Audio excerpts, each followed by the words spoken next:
Ce chapitre est l'aboutissement de toutes les notions d'algèbre linéaire vues jusqu'ici. Espace vectoriel, dimension, application linéaire, matrice. Nous allons voir que dans le cas des espaces vectoriels de dimension finie, l'étude des applications linéaires se ramène à l'étude des matrices, ce qui facilite les calculs. Le plan est le suivant. La définition du rang d'une famille de vecteurs, puis du rang d'une matrice. Nous verrons quelles opérations conservent le rang et on terminera par deux résultats théoriques. Le lien entre rang et matrice inversible et on verra que le rang est aussi engendré par les vecteurs lignes.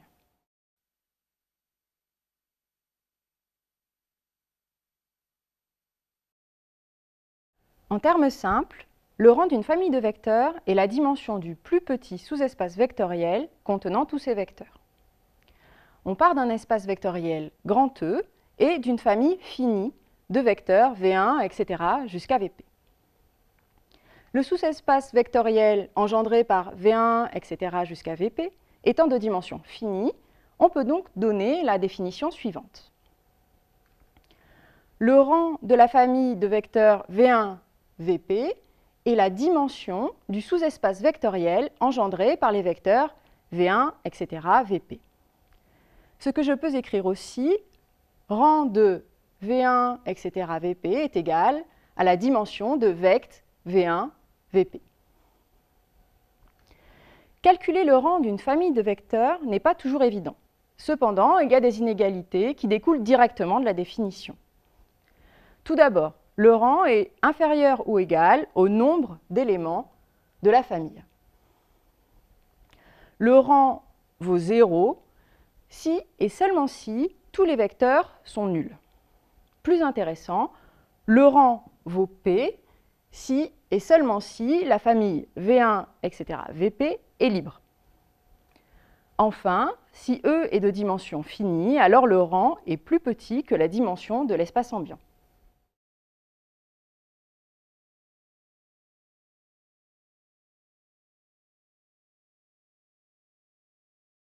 On veut savoir quel est le rang de ces trois vecteurs qui sont des vecteurs de l'espace vectoriel R4. On commence par des remarques. Ce sont des vecteurs de R4, alors leur rang est nécessairement inférieur ou égal à 4. Mais comme il n'y a que 3 vecteurs, alors on a mieux, le rang est inférieur ou égal à 3. Comme par exemple le vecteur V1 est non nul, le rang n'est pas 0. Le rang des 3 vecteurs est toujours plus grand que le rang de 2 de ces vecteurs. Et comme il est clair que V1 et V2 sont des vecteurs non colinéaires, alors le rang est plus grand que 2. Il reste donc à déterminer si le rang vaut 2 ou 3. Cela revient à savoir si la famille V1, V2, V3 est libre ou liée. Ce que l'on détermine en résolvant le système linéaire lambda 1 V1 plus lambda 2 V2 plus lambda 3 V3 égale 0. Après un petit calcul, on trouve une solution non triviale, V1 moins V2 plus V3 égale 0. La famille est donc liée. Ainsi, V3 est combinaison linéaire de V1 et V2.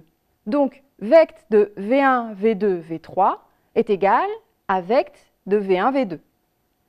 Et finalement, le rang de V1, V2, V3 est égal à la dimension de vect de V1, V2, V3, c'est-à-dire 2.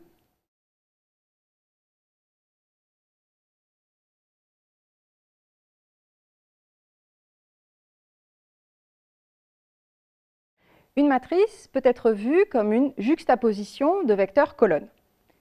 On définit le rang d'une matrice comme étant le rang de ces vecteurs colonnes. Voyons un exemple simple. Calculons le rang de cette matrice. On considère que cette matrice représente 4 vecteurs colonnes et par définition, le rang de la matrice est le rang des 4 vecteurs colonnes que voici. Mais sur cet exemple, tous les vecteurs sont colinéaires à V1, ce qui signifie que le rang de la famille est exactement 1, et ainsi le rang de A vaut 1.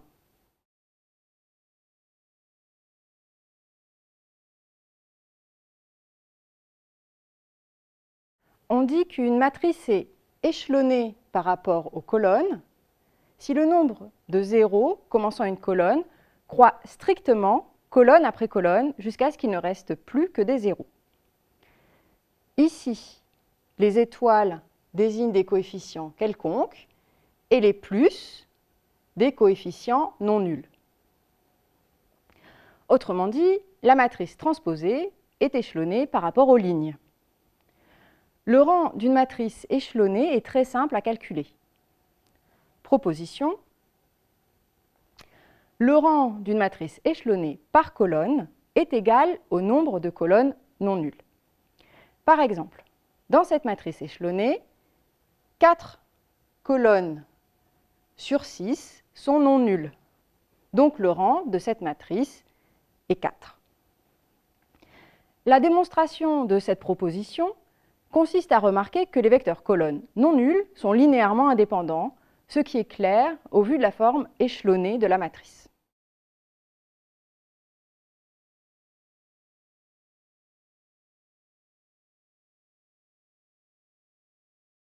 Le rang d'une matrice ayant les colonnes C1, C2, etc. n'est pas modifié par les opérations élémentaires suivantes sur les vecteurs colonnes.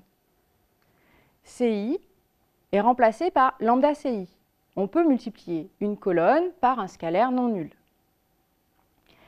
CI est remplacé par CI plus lambda CJ. On peut ajouter à la colonne CI un multiple d'une autre colonne CJ.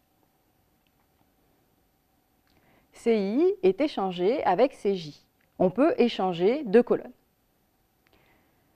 Pour gagner du temps, on peut même effectuer l'opération CI est remplacé par CI plus lambda 1 C1 plus lambda 2 C2 plus etc. plus lambda P CP, qui est la répétition de plusieurs opérations de ce type. On a même un résultat plus fort, comme vous pourriez le voir dans la démonstration. Non seulement le rang est conservé par ces opérations élémentaires, mais en plus, l'espace vectoriel engendré par les vecteurs colonnes est conservé par ces opérations.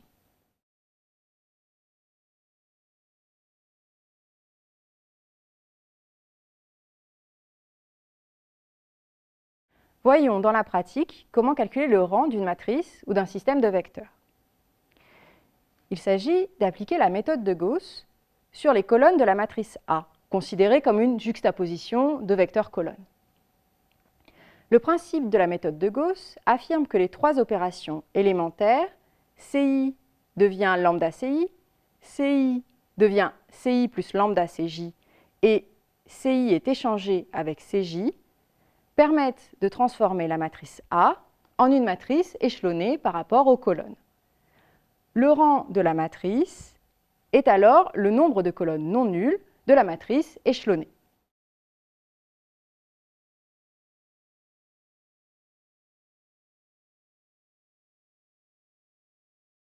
Voici une famille de 5 vecteurs de l'espace vectoriel R4. Quel est son rang?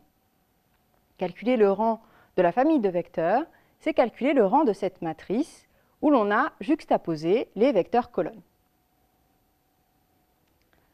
Nous allons appliquer la méthode du pivot de Gauss sur les colonnes pour rendre cette matrice échelonnée.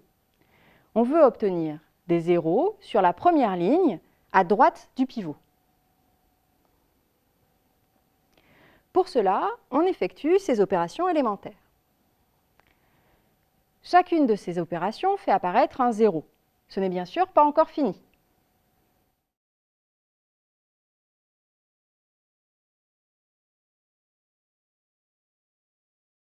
Repartant de cette matrice, on échange les colonnes C2 et C3 pour avoir le coefficient -1 en position de pivot et ainsi éviter d'introduire des fractions. On veut maintenant des zéros à droite de ce deuxième pivot. Ce que l'on obtient en faisant ces opérations élémentaires. Enfin, en faisant les opérations C4 est transformé en C4 moins C3, et C5 est transformé en C5 moins 2C3, on obtient une matrice échelonnée par colonne. Il y a 3 colonnes non nulles. On en déduit que le rang de la famille de vecteurs est 3. On a même trouvé une base pour l'espace vectoriel engendré par V1, V2, V3, V4, V5. Une telle base est formée par les 3 vecteurs colonnes non nuls de la matrice échelonnée. On s'arrête là pour les exemples, mais vous devez en faire plein d'autres.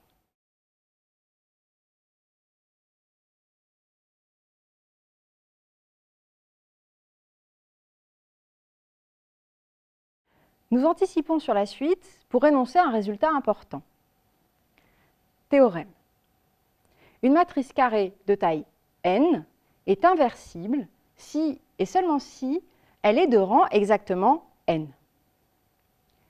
La preuve repose sur plusieurs résultats qui seront vus au fil de ce chapitre.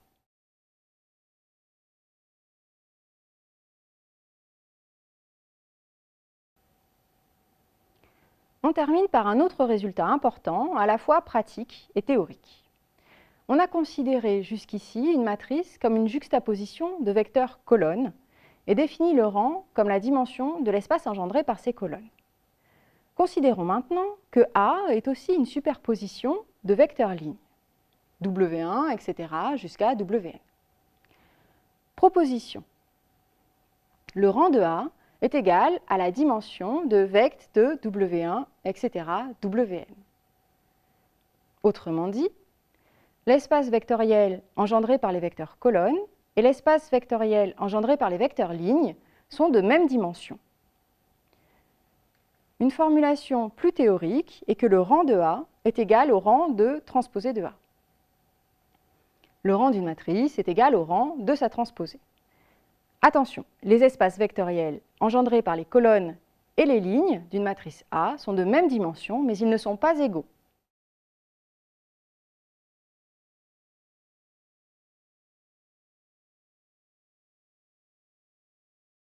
On termine, comme d'habitude, par des exercices.